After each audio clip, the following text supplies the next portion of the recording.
lideramos el camino de la opinión pública y buscamos que la cultura del debate alcance consensos y soluciones a los problemas de nuestro país.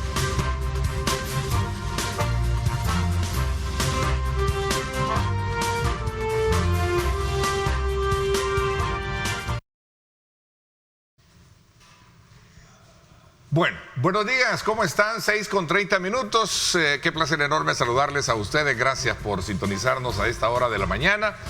Agradecemos a usted que está con nosotros desde muy tempranas horas de la mañana. Luisa Mayoa también, que nos pone al tanto de lo que está pasando en nuestro país y el mundo entero. Vamos de inmediato en esta hora y media a conocer también temas importantes del país, los análisis pertinentes de los hechos que acontecen.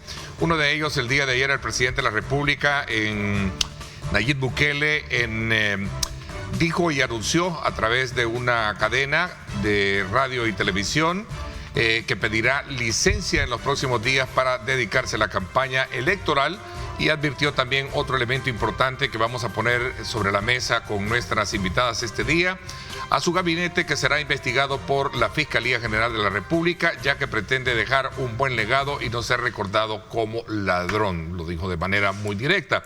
En esta transmisión, el presidente le pidió al fiscal general de la República, Rodolfo Delgado, quien se encontraba en la reunión en Casa Presidencial junto al ministro de Seguridad, Gustavo Villatoro, investigar a todo su gabinete. Este día quiero darle la más cordial bienvenida a Betsy Ríos, que nos acompaña esta mañana. ¿Cómo estás, Betsy? Qué gusto tenerte. Un placer acompañarles. Buenos días, un saludo para toda la población que está pendiente de tu programa, y si va por el tráfico, pues con paciencia, que ya viene el tráfico dicembrino. Y sí, bueno, con eso que nos cierran la zona rosa 2 meses, sí, a tener paciencia. Bueno, pero va a ser por el bien que se ve la ciudad cuando toda la parte de cableado ya está subterráneo, no está así. Saraí Molina también, gracias por acompañarnos, bienvenida. Buenos días, Ernesto, un saludo a Betsy también y un saludo a los amigos televidentes. Y sí, efectivamente, el tráfico está bastante complicado en estos días, incluso ahora por la temporada navideña. Así que un llamado a todas las personas que se conducen en sus vehículos y a los motociclistas a que manejemos con mucha precaución. Bueno, es interesante, como lo decía en la presentación del programa. Aprovecho a invitar a nuestro público que participe. Nuestro número de WhatsApp también está ahí disponible, nuestra plataforma digital, para que puedan de alguna manera opinar al respecto con los temas que vamos a abordar esta mañana. ¿Qué opinan ustedes de esta decisión del presidente? Hay 2 elementos ahí, 2 figuras. Una que va a pedir licencia en los próximos días para dedicarse a la campaña, que ha sido un punto de debate también y de mucho que hablar en los ámbitos políticos. Y por supuesto esta otra solicitud que hizo el fiscal general para hacer una investigación precisamente de todo su gabinete de gobierno. Tienen la palabra ambas para conversar esta mañana y dialogar precisamente sobre este tema. Evidentemente el programa era, la cadena era pregrabada, porque habla de 3 días y en realidad tendría que ser hoy. Que pide permiso porque tiene que amanecer el 1 de diciembre ya con el timing que se le ha dado, ¿no?, de los 6 meses. En cuanto al tema de solicitar la investigación de sus funcionarios, bueno, yo creo que el fiscal perfectamente puede ir a tomar un par de notas periodísticas que han salido en medios digitales, y por ahí puede empezar a jalar la pita y darle seguimiento a los casos que ya han sido denunciados. Sin duda a nadie le incomoda, ni creo que le moleste que un presidente solicite la investigación de su gabinete. Las palabras son claras a través de la experiencia, ¿no? Definitivamente el caso del presidente Napoleón Duarte es recordado de esa manera. Él no robó, pero se rodeó de cualquier cantidad de gente que se aprovechó del Estado. Y de hecho ahí andan varios que fueron funcionarios ahí haciendo analistas y haciendo un montón de cosas, ¿verdad? Ese gobierno tuvo una mancha bien grande, el cheque de la vergüenza, si recuerdan, ¿no? Sí. Tocó que devolver un dinero. Creo que a nadie le molesta el tema de que se haya solicitado la investigación. Quizás lo que llama la atención es que el fiscal, para muchos de nosotros y nosotras, no debería estar en ese tipo de reuniones, porque él debe de estar, aparte él es un funcionario independiente, es el hombre fuerte del Estado.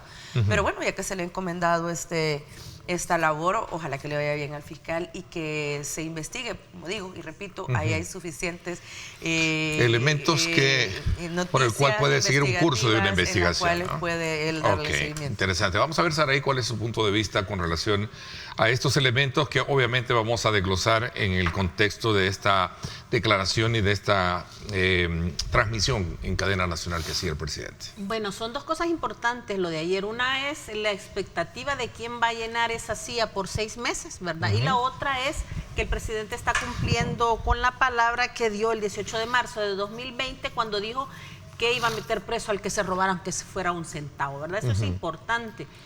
Siempre hemos dicho que la Fiscalía General de la República debe ser una institución independiente, ¿verdad? Ayer quedó claramente demostrado lo que muchos hemos venido diciendo durante bastante tiempo, que la Fiscalía General de la República recibe órdenes de la Presidencia de la República.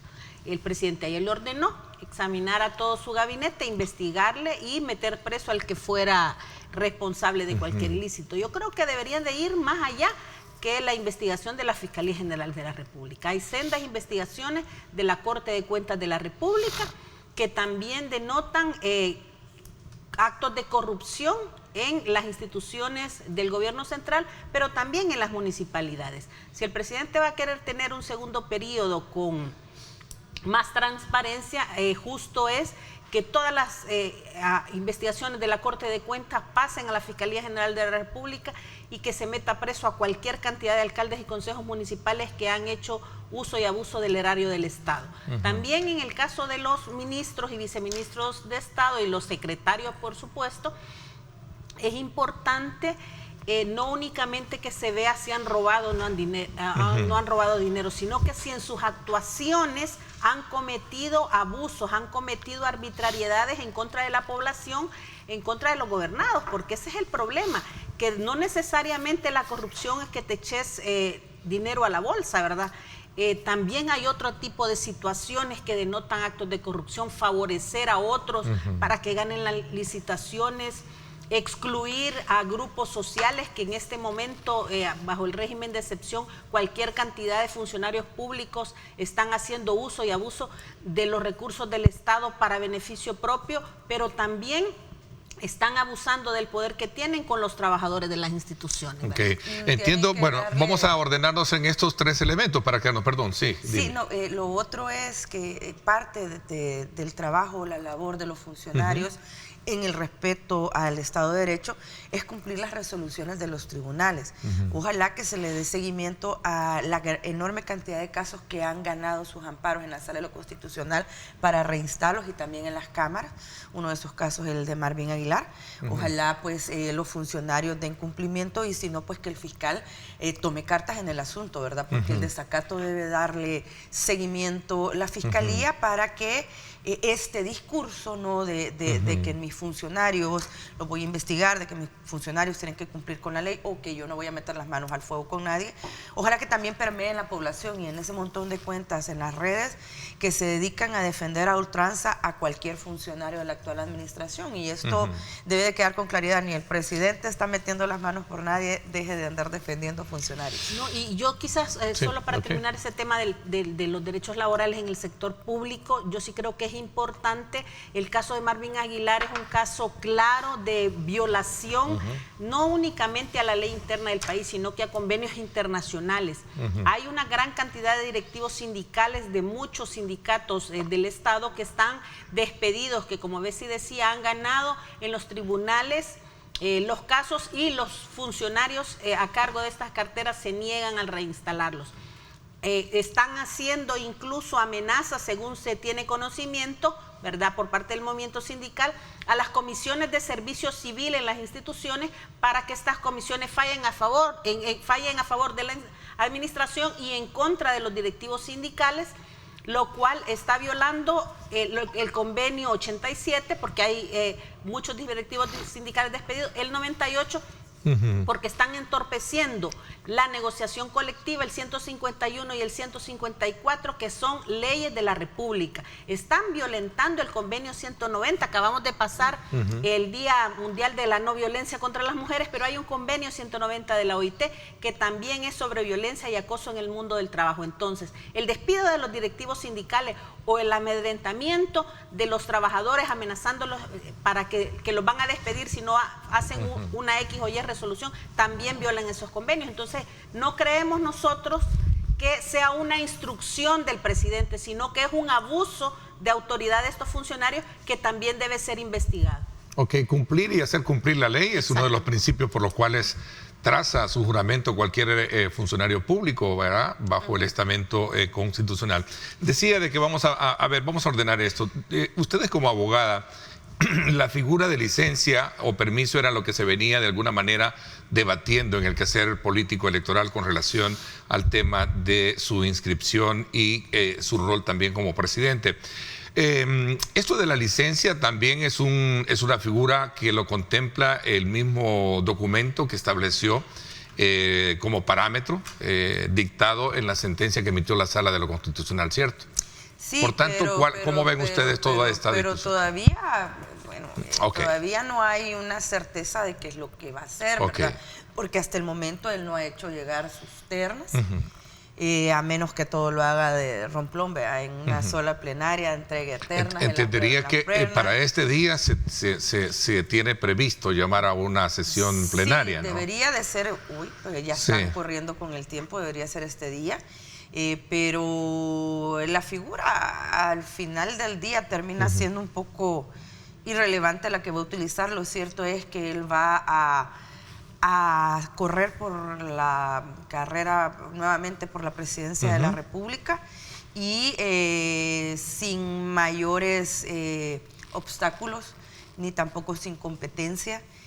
También dijo que ayer con bastante claridad de que se apartara un momento del cargo no significa que no iba a estar pendiente de sus funcionarios. Entonces es lo que ya todos veníamos diciendo, se quita pero no se quita, ¿verdad? Va a estar siempre en esta labor y estamos ya sobre cosas hechas, ¿no? Ya esto ya está cocinado, ya la figura de que utilice para retirarse, pues ya es un poco de debate, un poco discusión, un poco estéril, pues porque al final del día se trata de que estamos arribando a un proceso inédito. Jamás nadie se había presentado después de 90 años a un proceso de reelección. A ver, pero entonces el debate se cierne en saber si es licencia, o licencia la va a hacer, obviamente, ya lo digo, pero ¿cómo va a ser el mecanismo de quién lo va a sustituir? Lo más importante más que la figura que usar es quién va a quedar acá. Ok, a eso iba, ¿no? Porque quién es el que estaría de alguna manera asumiendo ese cargo. Yo creo que la legalidad de la situación ya no está en discusión. Han habido sendos debates de constitucionalistas a favor y en contra. La Constitución es clara, ¿verdad? Y no hay ningún artículo escondido en la Constitución. Pero se ha dado una candidatura, ahora estamos a la expectativa. No es relevante si va a ser permiso o va a ser licencia. El tema es que el hombre se va a separar del cargo, al menos en la parte formal, ¿verdad? Y eso debería suceder hoy o a más tardar mañana, porque el 1 de diciembre él ya tiene que estar fuera del cargo. Se han manejado varios nombres en muchos círculos, ¿verdad? Entre ellos está Sofía Medina, ¿verdad? Está el doctor Víctor Saca, está Chito Catán y otros, ¿verdad? Que se han mencionado, que pueden ser las personas que ocupen esa silla presidencial durante este periodo. Pero también puede haber gallo tapado, ¿verdad?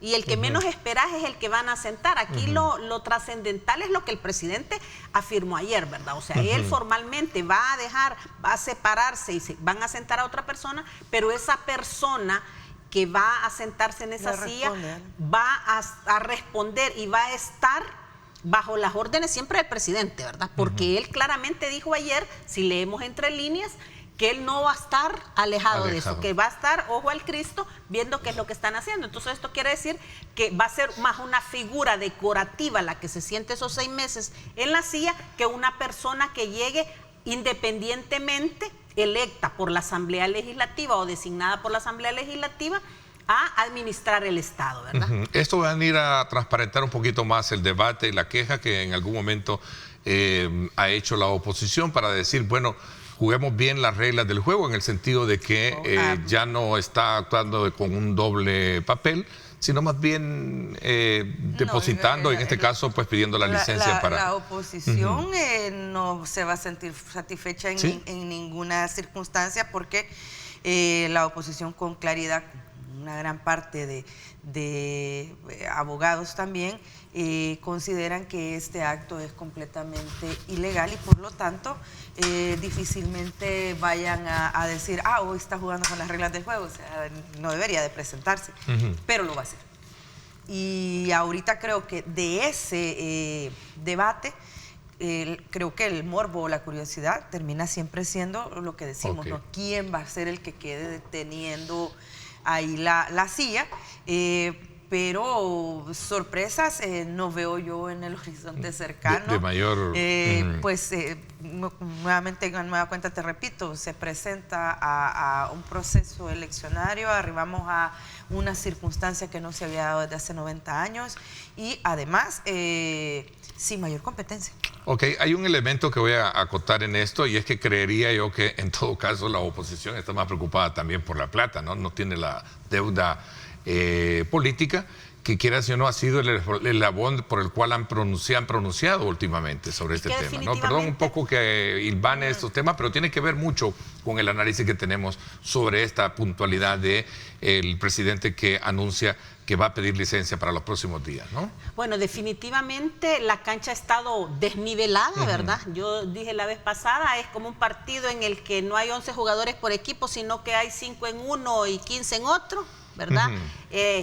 En vez de meter los goles con el pie, como es normalmente en el fútbol, lo mete con la mano, o el árbitro va al VAR, que es el Tribunal Supremo Electoral, y todavía dice que es un gran golazo, ¿verdad? Eso es lo que nos ha estado pasando y nos va a seguir pasando en la campaña electoral. ¿Por qué? Porque la cancha no se va a nivelar con que el presidente de la República le preste la silla por 6 meses a alguien. El Tribunal Supremo Electoral, si bien es cierto, no puede obligar a que le paguen la deuda política a los partidos, pero sí debería pronunciarse, ¿verdad? Porque el árbitro de este partido, que se llama elecciones, es el Tribunal Supremo Electoral. Pero ellos ya presentaron posición sobre eso. Ellos dijeron que no pueden obligar al Ministerio de Hacienda para... Pero es que así es lo mismo. Si vamos a hablar de violencia electoral, es lo mismo. Entonces, aquí el tema es cómo van a obligar, o el fiscal general de la República en todo caso, ¿verdad? Debería de obligar al ministro de Hacienda que cumpla con la legislación, porque es una apropiación indebida. Si lo analizamos a profundidad, es una apropiación indebida. ¿Por qué? Porque esa deuda política ya la tienen ganada. Ya incluso cada partido de los que estuvo en la contienda anterior sabe cuánto le toca. Tiene sus dólares por voto, no sé cuánto les cuesta. Sí, entonces, ¿no? Pero... si ese dinero ya está contabilizado por cada uno de ellos y hay un presupuesto general del Estado donde está incluida esa deuda política, ¿por qué no se les paga? Entonces estamos ante un ilícito penal también, ¿verdad? Sí, y creo que también aquí también hemos tenido una realidad. La oposición ha estado reaccionando a todo lo que ha estado sucediendo alrededor, porque yo creo que es, no sé si yo soy la que considero que era evidente que no les iban a entregar el dinero. Entonces, ante esa circunstancia y ante ese entorno debieron de ser más creativos. Pero en realidad parece que han estado año y medio haciendo no sé qué, porque no han logrado ni convertirse en opción para que la gente vote por ellos, ni tampoco no han hecho una transformación en creatividad ante el entorno que tiene. Si es que el dinero el chino anda vendiendo sopepata, niña, si es creativo. No, de algo están sacando, ¿no? Está bien, está buena esa puntada, ¿no? Sí. Pues si él anda vendiendo sopepata. El hombre está siendo creativo. Ajá, ¿y el resto? Entonces, creo que era un paso lógico que no se les iba a entregar eso. Bueno, lo cierto es que alrededor de este tema pareciera ser que si hay una convocatoria hoy de la sesión plenaria estaríamos de alguna manera teniendo un escenario un poquito más bien definido en esto, ¿no? Que sería ya solamente el tema del dinero, porque por la plata obviamente se necesita para poder llevar a cabo toda una campaña. Sí, pero ahí ya, como te digo, la forma, el método, sí, la figura que utilice, pues pasa a segundo plano, porque estamos ante una circunstancia que en teoría no debería estarse dando. Sí. Vamos a ver, entremos entonces ahora a pasar a quizás ya concretizar un poquito más este tema relacionado con esta conferencia, con esta transmisión de la cadena, donde el presidente también hablaba precisamente sobre la construcción. Pasemos ahora al tema donde él llamaba de que como mandatario teme dejar un mal legado y aseguró estar por iniciar la construcción de un centro de confinamiento de la corrupción. Y esto dijo bien claro, no es broma, queda cerca del Secot, aclaró en esta reunión en la que estaban, por cierto, todos los funcionarios, ¿no? Ahí en una... Sí, ahí están los reportajes, ¿no? Que los terrenos donde está el Secot son unos terrenos bastante amplios, y probablemente ahí haga otra nave donde los coloque. Yo creo que esta parte, ¿no?, del discurso, aparte de que esto es algo que le agrada mucho a la población, y el presidente ha probado ser una persona que logra transmitir sus mensajes directamente a quien le interesa, es decir, a sus votantes. Este tipo de acciones, como el día de ayer, ¿no?, de tener en pleno a todos sus funcionarios, de decirles que no va a meter la mano por ninguno de ellos, de decirles que él no va a andar defendiendo a nadie, y de pedirle al fiscal que los investigue, bueno, son cosas que pegan con la población. Y estamos evidentemente desde hace varios meses en la campaña electoral presidencial, y uno de esos actos más importantes ha sido el que hizo el día de ayer, ¿no? Fuera de andar inaugurando. Sí, la verdad que fue enfático en sostener esa situación. Me preguntan acá qué piensan ustedes sobre la investigación o la denuncia que se ha hecho sobre la violación de una niña en el sector de Soyapango, ¿no? Esta es una situación por parte de un soldado. Otra vez. Esta es una situación bien complicada en la cual el presidente de la República debería de intervenir, ¿verdad? Ya que las Fuerzas Armadas están actuando en el marco del régimen de excepción. No es el primer caso que se da, nosotros lo dijimos anteriormente con el caso de la niña de Misata, ¿verdad? Que se investigara. Muchas mujeres que participamos en los programas de opinión nos pronunciamos al respecto, y ahora se nos está dando la razón cuando nosotras dijimos que el régimen de excepción podía traer abusos por parte del ejército y de la Policía Nacional Civil en contra de las mujeres, y se está dando. Y no solo son casos de violación, son casos de acoso sexual que se están dando. Ahora ya no son las pandillas las que están acosando sexualmente a las mujeres y a las niñas en los territorios, o que las están violando, sino que es el ejército empoderado con el sable del régimen de excepción. Y esto es grave, ¿por qué? Porque las personas, incluso los vecinos de esta niña en Soyapango, tienen temor por las amenazas del ejército, ¿verdad? De decir que ellos sabían que este baboso estaba abusando de la menor. Ha salido un tuit en el que dicen, bueno, que la niña voluntariamente, no, si es que aquí no estamos hablando de voluntad, es una menor, y en caso de que ella tenga menos de 18 años, eso se llama violación, no puede haber dado su consentimiento de manera efectiva. Entonces, las instituciones, por ejemplo, ¿dónde está el ISDEMO en este momento, verdad? ¿Dónde está la Fiscalía, la Procuraduría de Derechos Humanos? La misma Presidencia de la República, porque no puede permitir el presidente que los militares se amparen en el régimen de excepción para violar a las mujeres. Yo creo que este es un llamado fuerte a las autoridades. Sin duda, ISDEMO, ¿dónde estás? ¿Dónde estás? Que no te veo. Procuraduría para la Defensa de Derechos Humanos, las instituciones encargadas del tema y la Procuradora de Derechos Humanos no se ha pronunciado, no está hibernando. Oiga, tenemos que tener claridad en algo. El método que se utilizó para la agresión sexual en Misata, es decir, un violador y otros que dan seguridad perimetral, es el mismo método que se usó en Soyapango. El monstruo de Puerto del Triunfo, que ha sido horrible, la cantidad, más de 15, 20 personas, mujeres contando cómo este hombre ha agredido sexualmente en la zona, con una total impunidad. El ejército ha buscado resguardar, hombre, un llamado de verdad a las autoridades, sobre todo a los cuerpos uniformados. A ustedes les conviene más entregar a esta gente. Entréguenlos. den castigos ejemplarizantes. Si se dan castigos ejemplarizantes dentro de los cuerpos uniformados, esto ya no se va a repetir, pero el problema es que como los protegen, como los guardan, como tratan de intimidar a las víctimas para que no den la información, esto se sigue esparciendo. Ojo, que los que estaban dando seguridad no quiere decir que, bueno, que en ese momento, en ese turno les tocaba dar seguridad. No sabemos cuántas agresiones sexuales más hicieron estos que estaban dando seguridad, siendo el agresor y el otro dando seguridad. Es decir, esto ya es un modus operandi. Por favor. Y la captura del caso de Misata no pudo haber sentado un precedente para enviar ese mensaje que a todo aquel... Se han quedado callados. Es que en este momento... me refiero desde el punto de vista de casos como el que estamos mencionando, porque podría ser un ejemplo. Miren, si cometen violaciones, lo que va a hacer es meterlos presos igual a estos. Y por eso debería de ser emplazado en la Asamblea Legislativa Francis Merino Monroy, porque son miembros del ejército los que han cometido estas arbitrariedades, estas violaciones, y él se ha quedado callado, ¿verdad? Él no ha dicho nada. Él debería de ser el primer interesado en que estas personas sean puestas a la justicia y que sirvan de ejemplo para el resto del ejército. ¿Por qué? Porque aquí en este país tenemos 24.500 efectivos militares que pertenecen al ejército y que están bajo las órdenes de Francis Merino Monroy.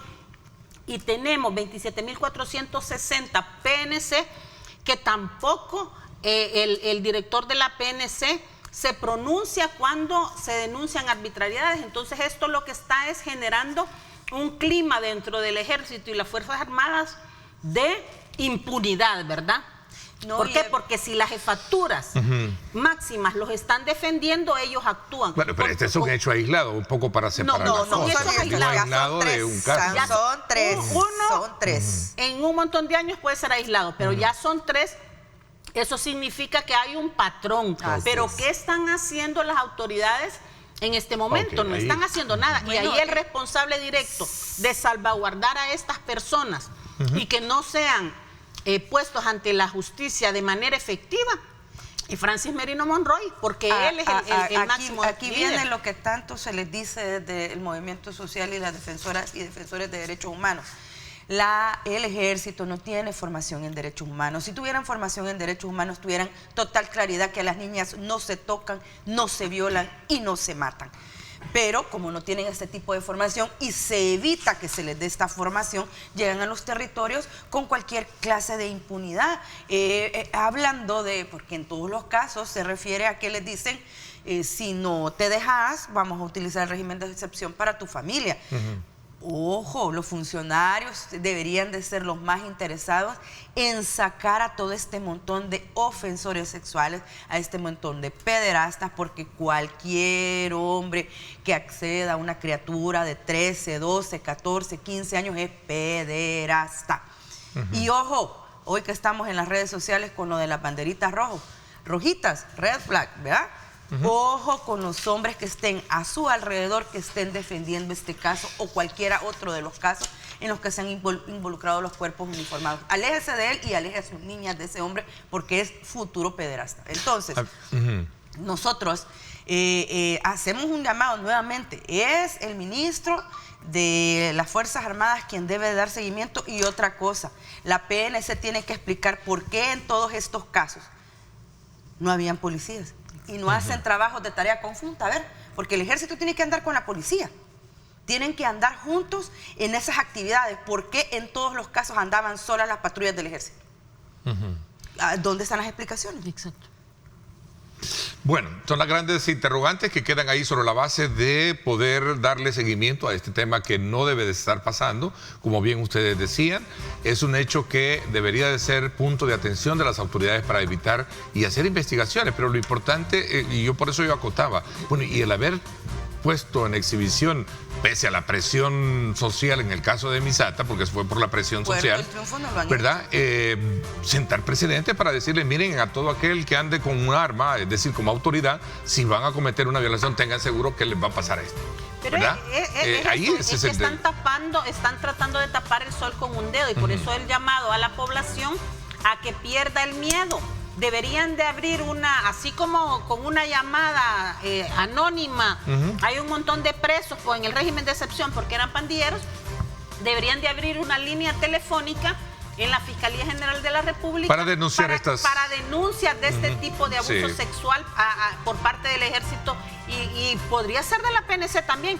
Y no estamos hablando en este caso que sea todo el Ejército o toda la PNC, sino esos malos elementos. Y a esos malos elementos hay que depurarlos. Y un mecanismo de denuncia anónima con una investigación efectiva pondría bajo las rejas a un montón de violadores. Ok, voy a hacer una pausa, 6:59. Cuando regresemos, ¿qué opinión tienen ustedes con relación a este tema donde los 4 partidos de oposición, Arena, FMLN, Nuestro Tiempo y Vamos, se negaron a firmar la semana pasada un pacto de entendimiento de buenas prácticas en la campaña electoral, a la cual convocó el Tribunal Supremo Electoral? Estos y otros temas también vamos a hablar. Parece ser que el partido PAIS no fue inscrito, ¿no?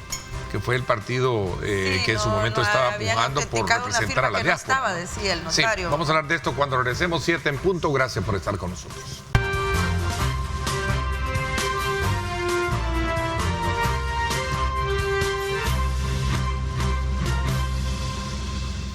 Gracias nuevamente por estar con nosotros a esta hora de la mañana. Continuamos con nuestra conversación con Bessie Ríos y Saraí Molina, ambas son abogadas de la República, y con quienes estamos precisamente haciendo una valoración con relación a los temas que están en el ambiente político electoral. Hemos hecho un repaso sobre este anuncio que hizo el presidente de la República ayer en transmisión de cadena nacional, en la cual pues hablaba puntualmente sobre el tema de licencia para los próximos días y dedicarse a la campaña electoral. Ya conocimos sus puntos de vista, también la solicitud a la Fiscalía o al Fiscal General para poder de alguna manera investigar a funcionarios de su gobierno y efecto no dejar un mal legado, como lo aseguró de manera muy puntual en ello. Y otros temas que también hemos estado hablando con relación a los partidos políticos que se están, de alguna manera, que están pronunciando precisamente porque no se les da la plata para poder desarrollar su campaña electoral. Y este último caso, de que es lamentable, de esta denuncia que se ha hecho de la supuesta violación de una niña en el sector de Soyapango por parte de efectivos militares. Así es que vamos a hablar de otro tema que sin duda alguna no podemos pasar por alto con ustedes, que tiene que ver con este pacto que los partidos políticos, 4 de ellos, rechazó precisamente cuando fueron convocados por el Tribunal Supremo Electoral. Pero el argumento que ellos planteaban era precisamente porque no confiaban en el árbitro para poder llevar a cabo todos esos cánones de respeto que deberían de darse en una campaña electoral. Y planteaban, como siempre, el tema de la deuda política, que debería ser un derecho al cual ellos como árbitros deberían de decir, para que hayan reglas claras, debería de dárseles el dinero para poder competir en esta contienda. A ver qué piensan ustedes al respecto. El tema de la firma de estos documentos, pacto, convenio, memorándum, como le querrás poner, es una actividad que genera el Tribunal Supremo Electoral cada cierto eventos electorales como una declaración de buena voluntad. Lo cierto es que son innecesarios, porque si se cumple la legislación vigente, no deberían de tener la campaña adelantada, el tema del ataque a las mujeres estando en política, y un montón de circunstancias que ya están regularizadas por la ley. Ahora bien, la posición de los partidos políticos de no firmarlo, bueno, llama la atención porque sería la primera vez después de la firma de los acuerdos de paz que los partidos están diciendo que no confían en el árbitro. Tienen más de 30 años de estar haciendo elecciones y bueno, no confían en el árbitro, ojo, en elección presidencial, ¿verdad? Porque no están hablando del tema de la de diputados, ni tampoco las alcaldes ni parlacen. En cuanto al tema del ataque de mujeres, me parece que el árbitro ha fallado bastante. Son evidentes, con noticias y mini después, son evidentes los ataques hacia las mujeres. Mi única crítica en ese sentido es que no han logrado generar un frente amplio, como no lo hicieron con la candidatura, no han logrado generar un frente amplio en el cual las mujeres de todos los partidos políticos se presenten juntas. Aquí sigue existiendo el tema de la ambición de protagonismo y el interés de ser yo la que sobresalgo, pero aquí deberían de haberse presentado todas las mujeres, porque aquí todas las mujeres de oposición, no hay ninguna que no haya recibido ataque. Incluso nosotras que hacemos opinión en política hemos recibido ataques virulentos y crueles, porque son ataques crueles los hacen las mujeres y muy virulentos, reflejo de una sociedad machista y patriarcal, sin duda, pero también no deja de ser cierto que aquí no hay una verdadera red de apoyo entre las mujeres que están en política, porque no solo son atacadas las mujeres de la oposición, también las mujeres del oficialismo. Sí, claro. Y aquí debería, así como de repente sale ISDEMO, otra vez ISDEMO, ¿verdad? ISDEMO y la Procuraduría de Derechos Humanos a pronunciarse por los casos de las diputadas del oficialismo, con la misma rapidez debería de hacerlo con los casos de la oposición. Decir que no hay casos presentados ante el árbitro porque no los han llevado, hombre, es pasar por alto cualquier cantidad de ofensas, memes, señalamientos que tanto funcionarios como personas que se dicen voceros de partidos políticos o se sienten que pueden influenciar en la narrativa colectiva, ofenden y señalan a las mujeres. Y esto debería de ser ejemplarizante, hombre. Aquí no hay una mujer que esté segura cuando esté en política. Pregunto, ni de oposición ni de oficialismo. ¿Hay argumentos válidos para no haberlo hecho entonces? Mira, yo creo que sí hay argumentos válidos para no firmar ese pacto. Sí. Y no firmar el pacto no significa que te vas a retirar de las elecciones, porque ellos lo que dijeron es que no confían en que se cumplan los postulados del pacto, ¿verdad?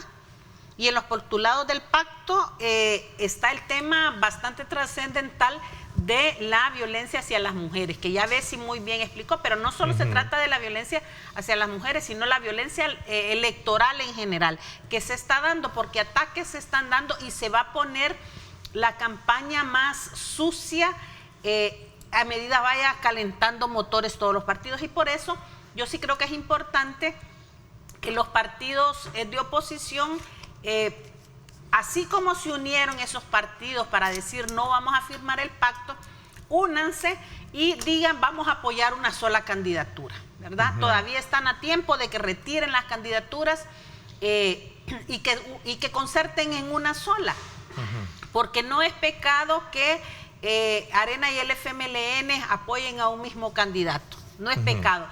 Si recordamos, Luis Ignacio Lula da Silva en su primer gobierno, Lula fue candidato infinidad de veces, no ganaba la presidencia. En su primer gobierno hubo una amplia alianza en donde habían sectores de izquierda y sectores de derecha más radicales que Arena y que el FMLN, que se fueron en torno a una candidatura. Y pudimos ver todos los avances en materia social que Lula da Silva hizo y que fueron calcados, como el caso de Ciudad Mujer aquí en El Salvador. Entonces, yo sí creo que la oposición todavía está a tiempo de hacer una sola candidatura. Tienen pocos recursos, entonces los pocos recursos lo que van a hacer es hacer las candidaturas más débiles todavía, porque no van a poder llegar a la población con la contundencia que si tuvieran un solo candidato. Mejor dedíquense a un solo candidato, a las municipalidades y a las diputaciones que tal vez pueden hacer un mejor papel. A ver, pero entonces sí hay, de acuerdo a las valoraciones que hacen ustedes, sí se incumplen no solo las reglas, sino que se están violentando entonces los derechos. Mira, es evidente el tema. Ahora, ¿quién debe de jugar este papel? Es el tribunal, obviamente. No solo pero el si el tribunal ha sido responsable, no estoy defendiendo al tribunal, de convocarlos y no los firman, entonces. No solo el tribunal. A ver, aquí toda la institucionalidad debe de estar involucrada. Es que yo vuelvo y repito, ninguna mujer en política está segura en este país, porque si sos del oficialismo recibís una andanada de ataques virulentos. Basta ver los ataques que recibe Suez y Marcela y el otro montón de cipotas que están en esa bancada, sean o funcionarias como Michelle Sol. Igual, si vos sos de oposición, Claudio Ortiz, Anabel Belloso, de Nargueta, si sos Celia Medrano, si sos parte de las personas que hacemos análisis político, Julia Evelyn Martínez ha sido la que peor han atacado en este país por dar posiciones. Betty Arana ha sido otra mujer que han atacado bastante. Es decir, aquí ninguna mujer que tenga la capacidad de sentar posición, de no alinearse o de decir con claridad a quién apoya, ya sea derecha, izquierda, centro, a la actual administración, no está segura, y eso debería de ser preocupante y las autoridades deberían de estar trabajando este tema. No puede ser que todo el que se mete en política recibe ataques, te dicen en redes sociales. A ver, pero no son igual de virulentos que con las mujeres. Con las mujeres se meten desde un pronunciamiento de una frase hasta problemas de lenguaje, a cómo se vistió, si es casada, si no, si tiene hijos, y de desearle agresiones sexuales a ella y a su grupo familiar. Ok, aquí hay una pregunta, pero esto va en todos los partidos, porque también dice acá en la oposición que se cuestionan entre mujeres y también nadie dice nada. Mira, estamos diciendo, porque estoy diciendo, porque aquí ponen un ejemplo del caso de ciertas... por respeto no lo voy a mencionar, pero obviamente también hemos escuchado públicamente de doble moral. Aquí como que hay una doble moral en esto. Hay una doble moral de las mujeres. O sea, yo te lo hago a ti, pero no me gusta que me lo hagan a mí. De las mujeres que participan en política. Cuando atacan a Suez y Callejas o a una mujer del oficialismo, todas las mujeres de la oposición mueren calladas y viceversa, ¿verdad? Incluso, por ejemplo, hay justicia selectiva en el caso de la fiscalía, que van las mujeres de la oposición a poner denuncias por estos casos y no pasó nada. Va una mujer del oficialismo y rápidamente se abre la investigación. Entonces, por ejemplo, antes existía en el caso de las parlamentarias la Asparlexal, que era la Asociación de Mujeres Parlamentarias y Exparlamentarias. Yo me acuerdo a la Salguero Gross, que en paz descanse, que no precisamente era una mujer feminista, ¿verdad? Pero la Salguero Gross se ponía de acuerdo con el resto de mujeres de la oposición para actuar y hacer determinadas cosas en beneficio de las mujeres. Esa madurez política que, por ejemplo, la María Julia Castillo, la Salguero Gross tuvieron en su oportunidad, esa se necesita en este momento con las mujeres políticas, tanto de izquierda como de derecha, tanto oficiales como de oposición. ¿Por qué? Porque somos mujeres. El problema es que aquí cada quien salva su pellejo y las mujeres de uno u otro bando se alegran cuando atacan a uno. Ok, me dice producción que tenemos una pregunta del público. Veámosla entonces ahí en pantalla. Dice, con mucho respeto a tus invitadas, pero ese concepto de derecho a igualdad de la mujer es bastante hipócrita, dice, porque es cierto que merecen respeto, pero también se usa conveniencia, pero solo para ellas, ya que a los hombres sí se les puede decir cualquier cosa. Te pongo un ejemplo, hasta este día no he visto a nadie que se pronuncie por las agresiones a la hija del presidente por parte de voceros de la oposición. Es lo que estamos diciendo. A ver, aquí hay un problema de que tanto el oficialismo como la oposición, cuando el machirulo, compañero de ellos, ejerce violencia, se callan las mujeres que están en su entorno y lo protegen. Cuando es el otro el que habla y ofende, entonces hablan. Y aquí debe de haber una madurez, como lo menciona muy bien Saraí, de que no importa el color partidario en el que tú estés o tu posición ideológica. Aquí estamos hablando que a las mujeres no se les debe de dar ese tipo de ataques, ese tipo de memes que suben, que quieren subirlos como... Esa violencia digital. Como que fuera crítica política, pues no lo es. Sacar mujeres desnudas, ponerlas en posiciones, eso es violencia. Y ese caricaturista debería estar procesado. No solo él, también procesados varios funcionarios, varias personas que en la vida política hay incluso analistas también que han sido agresores y ofensores. Pero lamentablemente aquí tenés el tema de una doble tabla, ¿no? De si son mis amigos, les tolero el machismo, la misoginia, pero si son mis enemigos, ahí sí los señalo. Y ahí es donde tenemos un grave problema. Si las mujeres que están políticamente activas no logran entender que tienen que hacer un frente común, aquí van a seguir dándose ataques. Y ojo, que los ataques avanzan, porque hay gente un poco desequilibrada que anda afuera. Y les doy un ejemplo sencillo. Cuando usted da un discurso de odio, cuando usted trabaja discursos de odio, usted no sabe quién es el receptor. ¿Sabe a quién le funcionó un discurso de odio y terminó siendo una masacre? Al cipote Belloso de la Universidad del Salvador. Sí. Asusado por discursos de odio, terminó disparándole a la policía. No permitamos que el discurso de odio permee en esta sociedad, porque después vamos a lamentar ataques directos y físicos a las mujeres que están en política. Bueno, a propósito, ni oposición, ni oficialismo está seguro. Ya que hablas sobre el tema de respeto y otros temas relacionados con el tema de la mujer, ayer precisamente En nuestro país se encuentra el principal asesor de los Estados Unidos en materia de seguridad, especialmente de la asignado a la vicepresidencia Kamala Harris, y decía precisamente de los avances que se han dado en cuanto al tema de la política de violación, para prevenir el tema de la violación de género en nuestro país, ¿no? Sí, no, ¿Qué piensan ustedes? Yo creo que varios motivos vino a ser acá, ¿no? El encargado de seguridad, si alguien tuvo algún atisbo de esperanza de que hoy viene el otro, hoy va a decir otra cosa, pues bueno, espero que ya les vaya quedando claro que presentarse al proceso electoral 2024 viene con la venia de los norteamericanos.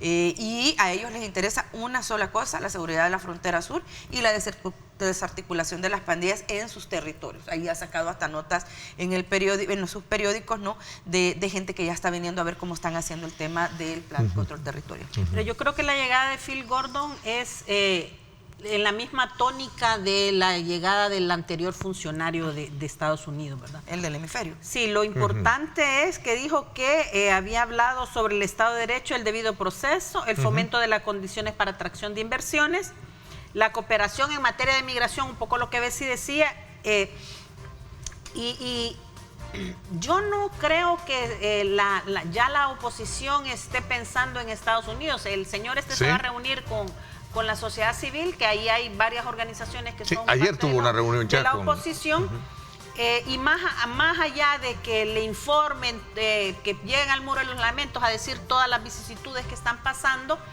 no va a pasar nada, ¿verdad? Aquí van a seguir las cosas iguales. Los salvadoreños tenemos que aprender a rascarnos con nuestras propias uñas en este tema electoral y no estar esperando a que venga mamá de Estados Unidos a poner orden aquí, porque eso no va a suceder. Bueno, de hecho, la tesis de Bessie ha sido siempre, cuando hemos tenido la presencia de altos funcionarios, el doctor Brian Nicholson, por ejemplo, vino, y tú dijiste, esa fotografía me demuestra de que Estados Unidos, ya el tema de la reelección y todo eso ya no es... Le recibió las credenciales al actual embajador después de haberse sometido a las internas de su partido. Yo creo que es una lástima que no sepamos las internas de esas reuniones, porque hubiera sido interesante saber si le pidió, ¿verdad?, la extradición de los otros pandilleros que están requeridos por el gobierno de los Estados Unidos, que yo creo que sería una muestra de muy buena voluntad y transparencia por parte del presidente, que la Corte Suprema de Justicia entregara a... Recordemos que él es la máxima autoridad en materia de seguridad nacional en los Estados Unidos. Me imagino que no vino aquí a contar chistes. Sí, vino a hablar del tema, ¿no? Seguramente. Vino a hablar del tema. De hecho, lo resaltó desde el punto de vista de que, bueno, reconoce los avances que se han dado en materia de el tema pandilleril, y seguridad, migración. A veces la oposición se molesta, pero aquí hay una realidad que no se puede ocultar, y mal haríamos con un análisis independiente de negar que el triunfo que él ha tenido en seguridad es real y lo siente la gente en el territorio, y los norteamericanos se lo reconocen. Lo que debería de analizar la oposición es por qué ustedes, habiendo estado tanto tiempo en el poder, no pudieron hacer esto mismo. No, yo creo, finalmente, a manera de conclusión, pues eso fue el tiempo. Hay que felicitar al presidente de la República. Nosotros siempre hemos dicho, criticamos cuando hay que criticar y felicitamos cuando hay que hacerlo. Y yo creo que sí hay que felicitarlo por esta investigación que se va a hacer de sus funcionarios. Es muy bueno que haga una limpieza en el gabinete y que no crean los funcionarios que automáticamente van a pasar. Hay mucho ripio dentro del gabinete que creo que debe ser eliminado del nuevo. Ok, ¿sí? El término de la sabiduría, el ripio. Bueno, lo cierto es que él reitera su llamada a la transparencia del gabinete de gobierno del presidente anoche, como lo hizo en esta transmisión de cadena nacional, y de la cual pues a él le teme y le tiene mucho miedo es dejar un mal legado. Decía, hay unos presidentes presos, otros fugitivos, pero la mayoría son recordados como ladrones. No voy a ser el presidente que no robó, pero se rodeó de ladrones tampoco, dice. O sea, en este caso, que me recuerden como el presidente que no robó y que no dejó que nadie robara. Esas fueron las palabras así con las cuales cerró de manera puntual el presidente. Saraí, como siempre, es un gusto poder tenerlas acá en el programa. Gracias por habernos Gracias a ustedes y un saludo a los televidentes. Gracias también a ti, Bessie, te agradezco mucho. Un abrazo, saludos y por favor compórtese en el tráfico. Bueno, hay que ser tolerantes. Cuando regresemos nos vamos a un avance de noticias, y cuando regresemos también la ONG Cristosal da a conocer una evaluación del trabajo anual. Vamos a conversar sobre varios aspectos elementales en cuanto al tema de transparencia, seguridad y también Estado de Derecho. Así es que vamos a la pausa y regresamos con más, 7:21.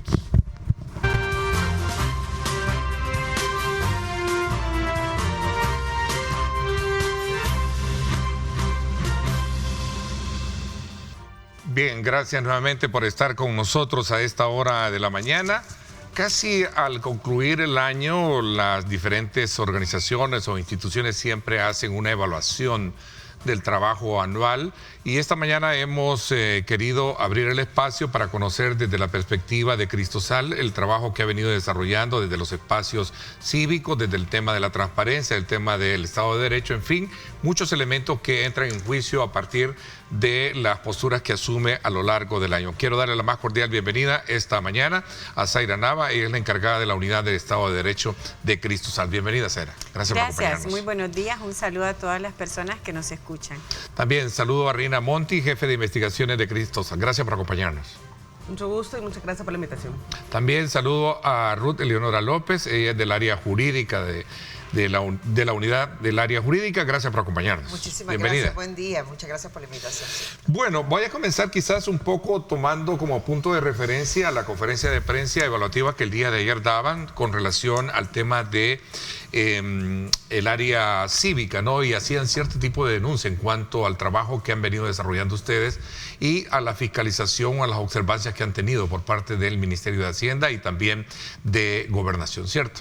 Sí, el día de ayer presentamos una investigación que todavía se está robusteciendo, que era para, tuvimos un acercamiento con 71 organizaciones para conocer cómo eran las libertades que tenían ellos dentro del espacio cívico, es decir, la libertad que tienen las organizaciones de funcionar, de operar, los derechos básicos de expresión, asociación y participación ciudadana. Y lo que nos hemos dado cuenta a través de este levantamiento de información es de que hay una serie de vulneraciones que van desde acoso a las personas que son parte de estas organizaciones, colectivos y redes. También tenemos casos que hablan de amenazas e incluso intimidación a que sigan participando, y lo más grave, que eso ya va directamente con las diferentes instancias del Estado, es un hostigamiento por parte del Ministerio de Hacienda, incluso la imposibilidad de que puedan legalizar su funcionamiento como organizaciones, y esto lamentablemente lo que ocasiona es de que se boicotee el trabajo de estas organizaciones y colectivos y dejen de acompañar a las comunidades. Entonces, ¿se boicotea o creen ustedes que ese es el interés al plantear este tipo de...? Pareciera que la intención es impedir, digamos, un funcionamiento tradicional que han tenido las organizaciones, que ha sido básicamente pioneras en la defensa de los derechos humanos. Estamos hablando de organizaciones medioambientales, organizaciones que han trabajado contra la minería, el derecho al agua, pero también organizaciones de juventudes que han acompañado a las juventudes en diversos lugares del país para poder sumarse a las demandas, digamos. Y también, por otro lado, que también se han cerrado los espacios de interlocución entre el Estado y las organizaciones. Que las organizaciones, y como sabemos perfectamente, esto garantiza que hay una conexión entre las acciones que hace el Estado y las necesidades. ¿Y en esa materia hay mucho que decirle al Estado? Claro, por supuesto, porque son las demandas que se tienen día a día. Es una evaluación, a ver, es un derecho que tenemos como población, la Contraloría, opinar sobre las decisiones que se toman desde el Estado, porque honestamente también es parte de la función del Estado recibir nuestra retroalimentación y reorientación sobre cuáles son las prioridades que deberían de tomarse. Ok, desde la generalidad a la puntualidad de las funciones que cada quien tiene, Zaira, sí, en el mismo énfasis. Bueno, aquí es importante decir que las organizaciones de derechos humanos, de defensa de los derechos de las mujeres, de defensa del medio ambiente, de desarrollo territorial, durante muchos años y en este periodo también han desarrollado un trabajo sumamente importante para las personas en los territorios.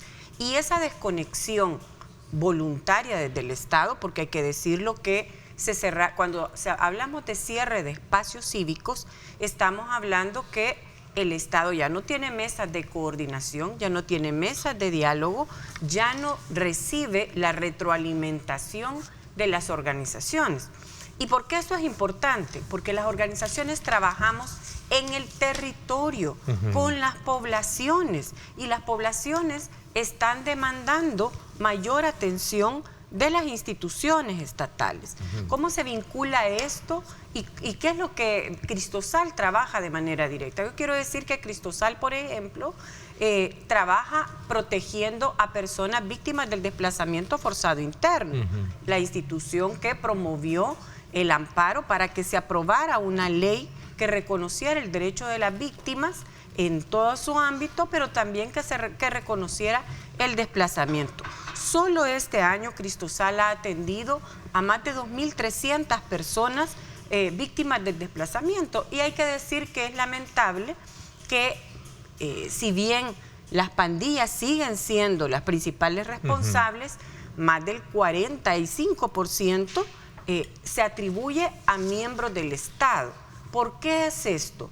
Porque el rol que están jugando la Policía Nacional Civil y la Fuerza Armada ha pasado de ser de garantía de la seguridad, en el caso de la Policía Nacional Civil, a tener un control de tal forma que acosan a la población, generan terror y miedo, y estamos registrando casos de desplazamiento.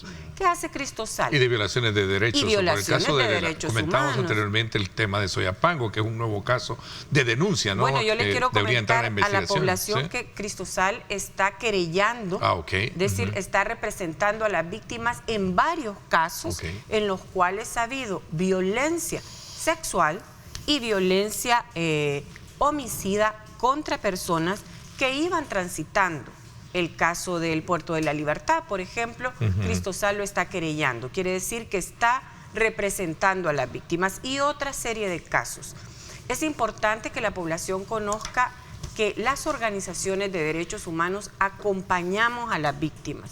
Lo que realizan las organizaciones feministas, lo que hacen las organizaciones del medio ambiente, defendiendo, por ejemplo, lo que está pasando ahora con la tala de árboles sin control alguno, sin los permisos adecuados, sin medir el impacto en el medio ambiente. Bueno, pues lo que se ha recogido en el informe es precisamente que el Estado cierra las puertas al trabajo con las organizaciones, pero más que esto es que le cierran las puertas a la población. Hemos visto cuántos líderes comunitarios, por ejemplo, han sido detenidos por el régimen de excepción o bajo el marco del régimen de excepción. Y eso es altamente preocupante, porque lo que se quiere es no tener personas que recojan las demandas de la población salvadoreña o que organicen a la población salvadoreña. Esto es muy grave en la medida que, no solo porque el Estado no tiene contraloría social, sino porque la población está bastante sola. Ha sido un año de mucho trabajo, entonces, en términos evaluativos, de la que la tarea pues prácticamente, digamos, cierra con facturas pendientes todavía, ¿no? Bueno, nosotros tenemos muchísimo trabajo. Cada vez la población se acerca más a Cristosal, pidiendo acompañamiento por violencias, distintas violencias, pidiendo protección, y yo quiero decir, por ejemplo, que nuestra organización brinda asesoría, acompañamiento incluso a otras organizaciones. Interesante. Ha sido un año de muchos resultados. Ayer hubo una reunión con el asesor de seguridad de los Estados Unidos y Cristosal, ¿no? Vamos a hablar un poco de los detalles. A ver, Ruth Leonora, sobre también. el caso de esta participación ciudadana y el cierre de espacios cívicos, hay que recordar que el sistema de control en un país debe funcionar o de manera horizontal y también de manera vertical. Horizontal cuando ocurre ese control entre las instituciones. Lamentablemente, el control institucional en el país está cooptado, es decir, las instituciones públicas no tienen o no despliegan todo ese nivel de control sobre el Ejecutivo y sobre otras instituciones, y ocurre que frente a estas vulneraciones de las que están hablando mis compañeras, no responde, digamos, no hay una respuesta. Si tuviéramos que verlo en términos de cómo esto afecta a la ciudadanía directamente, podríamos ver, por ejemplo, que en el caso de los amparos, que es justamente un mecanismo ante la Sala de lo Constitucional que se utiliza cuando hay una vulneración de derechos por parte del Estado, puede ser entonces que en el 2019 se presentaron 638 demandas. Pues fíjese que estos mismos amparos en 2023 solo se presentaron 252 demandas. ¿Qué significa esto? Que la ciudadanía está advirtiendo de que la institucionalidad no le responde. Una pérdida de confianza. Exactamente. De confianza. Y sigo de con 600 a 200. De 638 en el 2019. Casi un 60% ha bajado de credibilidad. Exactamente, a 252 en el 2000, en lo que va del 2023 hasta el 30 de septiembre.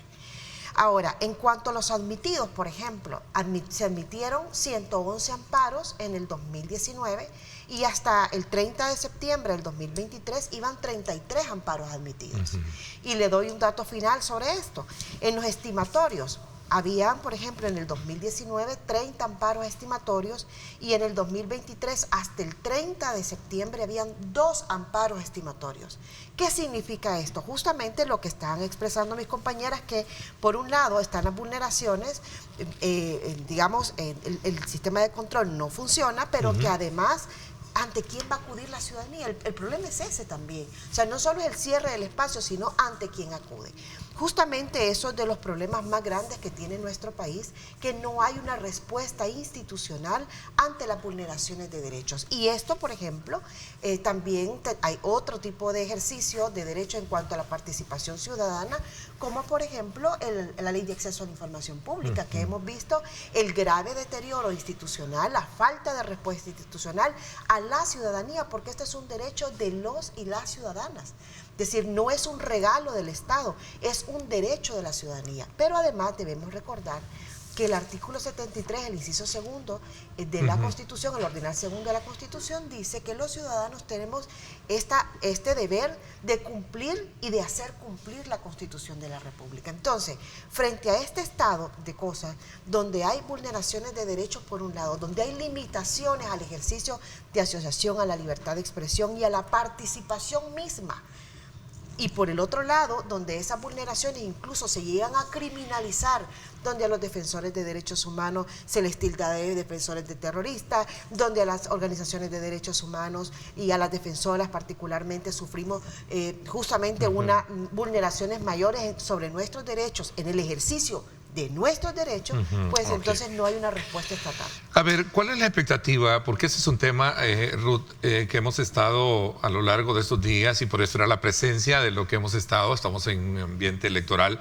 ¿Cuál es la expectativa que se tiene hoy con todo esto? Bueno, el día de ayer ya el presidente hablaba en cadena nacional sobre la solicitud que va a plantear a la Asamblea Legislativa de una licencia para poder de alguna manera correr en este periodo en la campaña, ¿no? Bueno, sobre esto la mejor respuesta definitivamente es que esto es un tema inconstitucional, es decir, esto no merita mayor discusión, lo hemos planteado en otros espacios. Hay un informe muy importante de Cristosal que se elaboró a inicios y fue presentado a principios de octubre, donde se plantea precisamente toda esta situación y justamente todos estos, digamos, resquicios que se pudieran utilizar o que se quisieran utilizar para este cambio de, digamos, esta sustitución o aparente sustitución sobre el caso del presidente. Pero yo quiero volver y quiero regresar justamente al panorama del ejercicio de los derechos y a cómo justamente este tema, digamos, el que no exista una institucionalidad de control ha sido realmente una decisión estatal. Es decir, esto no es algo que ha ocurrido al azar, sino que la cooptación institucional en la que estamos en estos momentos es una decisión institucional y por lo tanto implica una decisión gubernamental de que las instituciones no funcionan. A ver, pone un poco en desequilibrio a ustedes como institución, Rina, sobre todo por el tema de la personería jurídica, ¿no? Que también, ¿o no? Así es, con este tipo de observaciones. Obviamente la intención es ir cerrando las operaciones, digamos. Y evidentemente detrás está justamente lo que estamos haciendo nosotras en este momento, que es hablar justamente de las denuncias de las vulneraciones de derechos humanos. A ver, Cristosal lo ha dicho en reiteradas ocasiones. Nadie se está negando a que había que tomar una decisión puntual y unas acciones claras para el combate contra la criminalidad. Es decir, nadie está hablando, y es sumamente inexacto estar hablando de que seguridad es el opuesto, o derechos humanos es opuesto a seguridad. y eso es también parte de la intencionalidad de que nosotros no lo estemos mencionando. Lo que hemos dicho en reiteradas ocasiones es de que se tiene que hacer sobre la base, en primer lugar, del Estado de Derecho y en segundo lugar, del respeto a la población. Y es justamente esto que nos ha acompañado a otras organizaciones que han estado señalando exactamente lo mismo, y es por eso que la intencionalidad del Estado, la respuesta que hemos recibido, además de las críticas, el acoso directo a nosotras como personas dentro de las organizaciones, adicionalmente es esta amenaza al cierre de operaciones de las organizaciones de derechos humanos. Ok, Zaira, voy a hacer una pausa y un poco hablamos, porque quisiera la opinión de ustedes con relación a los argumentos planteados en esta cadena que también hablan sobre el tema de transparencia. Dice el presidente, yo no quiero quedar mal recordado, ¿verdad? Y por eso pido a la Fiscalía que haga investigaciones de mi gabinete que estaba ahí presente. 7:42, pausa, no me cambie, regresamos.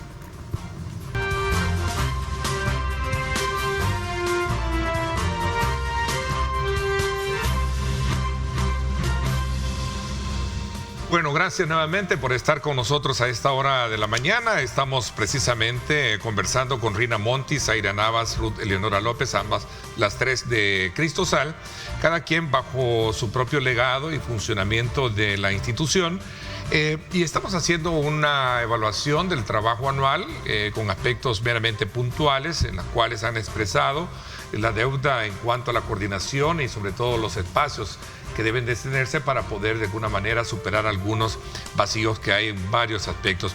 Bueno, Zaira, me había quedado un poquito no quiero pasar por alto para conocer la opinión también, o desde el punto de vista evaluativo, como un eslabón que se da en el contexto de muchos aspectos, digamos, estos elementos que se esbozaron el día de ayer en cadena nacional por parte del presidente de la República, en el cual hablaba del tema de transparencia y particularmente del tema de la corrupción.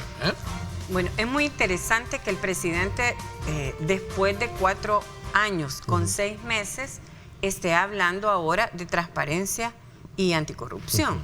Y lo quiero decir muy claro, Cristosal acompañó desde el inicio la iniciativa de las ICIES, por ejemplo. Sin embargo, cuando las ICIES se instaló e identificó casos en los que la mayoría de los investigados eran funcionarios públicos, por ejemplo, el caso del Ministerio de Salud, el ministro Alaví, situaciones de cárceles, entre otras, del señor Osiris Luna, lo que hizo el presidente fue cerrar las ICIES y mandar a archivar, quitó inconstitucionalmente la Asamblea Legislativa al fiscal general y archivaron todos esos casos.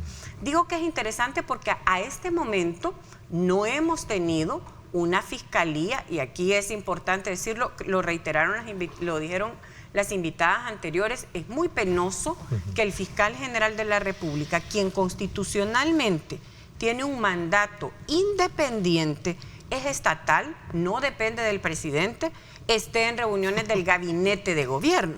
Eso nos dice mucho.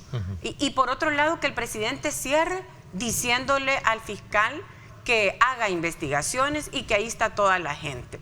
Bueno, el mensaje para las personas que están en Nuevas Ideas es que son descartables y que frente a la reelección, que es inconstitucional, lo hemos dicho reiteradas veces, van a ser sometidos ellos para limpiar la cara del presidente actual que va a reelegirse y va a ser inconstitucional. Y lo digo de manera muy puntual. Hasta este momento, ni la Fiscalía ni el gobierno han identificado casos y han investigado o promovido investigaciones por corrupción. Ahora, sobre la transparencia, mire, perdóneme, pero este gobierno ha declarado bajo reserva toda la información importante. Declaran bajo reserva, bueno, el plan control territorial, que es supuestamente un plan general. Declaran bajo reserva los datos de cuántas personas han sido detenidas del régimen. Declaran bajo reserva los datos sobre personas desaparecidas y niegan las desapariciones en este gobierno. Declaran bajo reserva toda la información sobre contratos públicos, etcétera. ¿De qué transparencia está hablando? Este presidente va a ser recordado por eso, por haber tenido una gran campaña publicitaria durante mucho tiempo, haber hecho campaña anticipada desde que inició su gestión y además por haber desmontado la institucionalidad de pesos y contrapesos. Me parece que este es un mensaje nuevamente publicitario que busca promover y limpiarse las manos de lo que viene. Funcionarios de este gobierno están ya señalados por otros países y han sido ya sancionados. Me dice producción que ya tenemos ahí preguntas del público. Vamos a ver, vamos a mostrarla acá para leer. Ahí está. Buenos días, Ernesto. De acuerdo a nuestra Constitución, la única autoridad para definir si se viola o no derechos humanos es la Procuraduría para la Defensa de los Derechos Humanos, y ella no lo ha hecho. Vamos a ver, ¿a quién? Ruth. Bueno, realmente eso no es cierto. Eso no es cierto, lamentablemente hay una mala información e interpretación también de la ley, pero además es lo que conversábamos, es decir, la institucionalidad de control está totalmente cooptada. Por supuesto, las instituciones pueden decir, mira, aquí no hay absolutamente nada, aquí no está pasando nada. Es justamente y lamentable lo que está ocurriendo, porque creo que debiera haber incluso una posición, hasta de manera estratégica, debiera haber una posición de investigación, ¿no?, sobre estos casos de corrupción, ya que, y además de vulneraciones de derechos humanos, como el mismo presidente de la República ha dicho. Pero solo voy además a profundizar en esto que ya decía Zaira. Imagínense, en este país está reservado el plan de salud, el plan de educación, las contrataciones públicas, digamos, todo el proceso de la obra pública. O sea, solo hace falta entrar a cualquiera de las páginas de las instituciones públicas para darse cuenta de toda la información que no está disponible, porque una cosa es que se reserve la información y eso tiene una declaración, y otra cosa es, por ejemplo, que se declare inexistente, etcétera. Es decir, la práctica de opacidad del gobierno es conocida. El Salvador ha descendido notoriamente en todos los índices de transparencia internacional. El World Justice Project también ha disminuido, digamos, ha expresado como la percepción de una mejor rendición de cuentas ha disminuido en el país, ha aumentado la percepción de corrupción, y pues lamentable, porque creo que una de las expectativas más altas de la ciudadanía también estaban sobre eso. Me llamó mucho la atención. Tenemos otra pregunta, me dicen, perdón. Ernesto, vamos a ver si lo podemos poner en la pantalla. Ahí está. ¿No es contradictoria la posición de la Lic López al cuestionar la legitimidad de la sala, pero recurren ahí a pedir amparo, ¿no? Fíjese que, bueno, no solo amparos, sino también habeas corpus se han acompañado en esa presentación, y también inconstitucionalidades, precisamente porque eso es lo que nos permite probar la institucionalidad pública. Y hoy podemos decir que de 5.198 habeas corpus que ha presentado la ciudadanía, no Cristosal ha acompañado únicamente una parte de esto, pues imagínense, en el periodo del 27 de marzo hasta el 31 de julio del 2023, 27 de marzo del 2022 al 31 de julio del 2023, ninguno de los habeas corpus había sido resuelto favorablemente a la ciudadanía. Eso es un derecho de la gente, y nosotros no podemos decirle, fíjese que usted no debe acudir porque la institucionalidad no le va a resolver. Al contrario, uno tiene que agotar las instancias, acudir a las instituciones para justamente probar que las instituciones no funcionan. A ver, me dicen que si tenemos la pausa o tenemos otra pregunta. Dice, si se evidencia, ahí está la pregunta, si se evidencia que la Sala de lo Constitucional no está funcionando, ¿es posible acudir directamente a la Comisión Internacional de Derechos Humanos? A ver, Zaira. Sí, bueno, precisamente ya acudimos a la Comisión Interamericana de Derechos Humanos. Muchas de las personas que han presentado habeas corpus, insisto, Cristosal ha acompañado algunos de estos casos, más de 150 habeas corpus hemos presentado, pero estos 5.000 casos que no han sido resueltos, incluso hay prevenciones, con mucho respeto lo voy a decir, bastante absurdas por parte de la actual gente que ocupa la Sala de lo Constitucional. Si el habeas corpus es un mecanismo para que se determine si la persona está bien, si está viva, si el procedimiento ha sido adecuado, la Sala de lo Constitucional le previene a las personas que han presentado los habeas corpus, diciéndole que le informen sobre el estado de salud de las personas, sobre el lugar donde está detenido. Por favor, esto es un absurdo. Si es que el mecanismo del habeas corpus es para que se nombren jueces ejecutores y sean ellos los que vayan a verificar esta situación. Por eso, tanto Cristosal como otras organizaciones hemos presentado varios casos a la Comisión Interamericana, que ya le requirió informe al Estado de El Salvador, y esto, como decía Ruth, prueba claramente que no tenemos una sala constitucional, que lo que tenemos son personas que están usurpando un rol que no les corresponde. Y de ahí que no funcionen.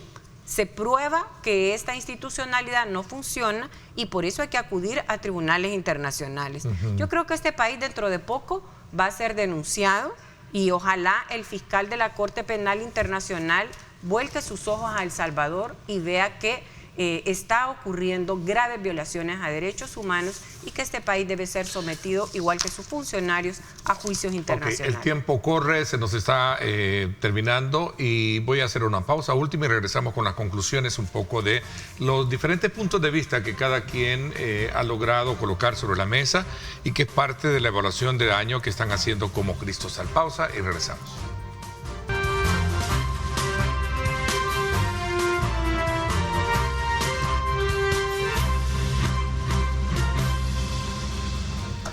Bueno, gracias nuevamente por estar con nosotros a esta hora de la mañana. El tiempo obviamente se nos está yendo y quisiera, Rina, Zaira y Ruth, de alguna manera hacer quizás conocer una opinión concluyente sobre los diferentes puntos que cada uno han expuesto en este programa y que traza obviamente el trabajo que han venido desarrollando y sus expectativas de cara a lo que viene este próximo 2024 y particularmente con este nuevo escenario político electoral que va a dejar las elecciones como tal, ¿no?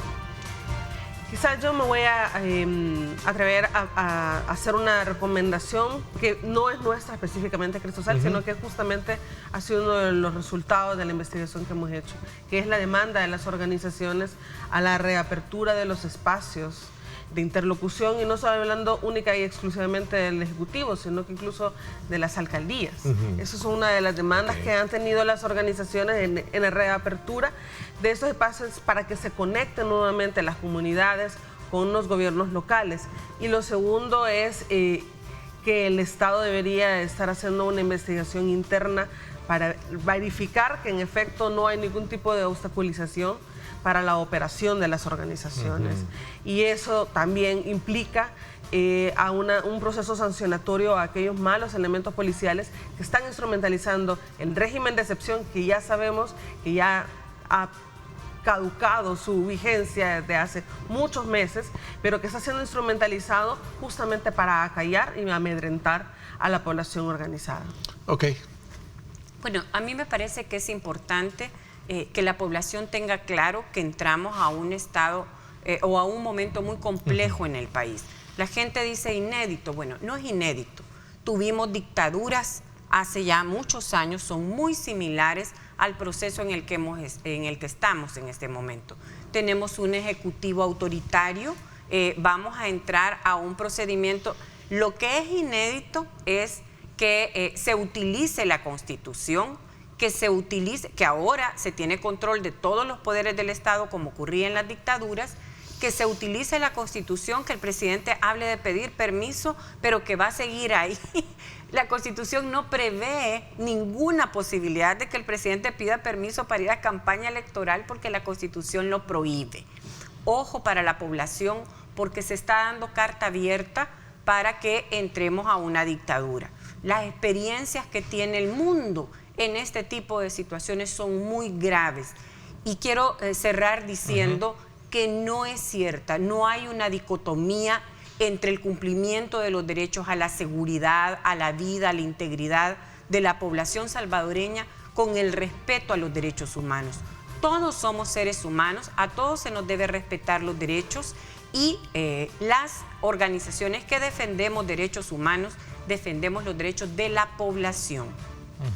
Y bueno, yo lo único que hago en esta última intervención es invitar a la ciudadanía salvadoreña para que se informe y pueda conocer además todos estos análisis, informes muy rigurosos, muy técnicos que realiza Cristosal. Los pueden encontrar en nuestra página de cristosal.org y ahí podrán ver, por ejemplo, un análisis jurídico sobre el principio de la alternancia en el ejercicio de la presidencia, un informe sobre los derechos humanos, poderes de emergencia y violencia estatal en la región del norte de Centroamérica, actualizaciones de violaciones de derechos humanos en el marco del régimen de excepción, el informe muy importante que se sacó a mediados de año sobre el régimen de excepción percepción, precisamente el estado de situación, pero que además tenemos otro tipo de informes como El Salvador y el Bitcoin, experimento fallido en transparencia y rendición de cuentas, el estado de la situación de la rendición de cuentas en el país, este último informe que se ha presentado el día de ayer sobre la reducción de espacios cívicos y cómo esto también afecta a la ciudadanía salvadoreña. Nuestra responsabilidad es acompañar a las víctimas como lo hace Cristosal hace más de 25 años. Bueno, quiero agradecerle el que nos hayan permitido, desde luego, conocer el trabajo de ustedes, la evaluación y sus expectativas con relación a lo que viene. Esperamos más adelante tener siempre la oportunidad de hacerlo. Gracias, Rina, por habernos acompañado. Gracias también, Ruth Eleonora. Gracias también, Zaira. Gracias por habernos acompañado. Nos vamos despidiendo, 8 de la mañana en punto. Arriba, mi gente, ya está listo, ya viene cargado, como siempre, de energía muy positiva para que usted pase una feliz mañana. Gracias. Por mi parte, esto es todo por hoy. Pásenla bien y, como siempre, recuerden lo más importante, amar a Dios sobre todas las cosas. Lideramos el camino de la opinión pública y buscamos que la cultura del debate alcance consensos y soluciones a los problemas de nuestro país.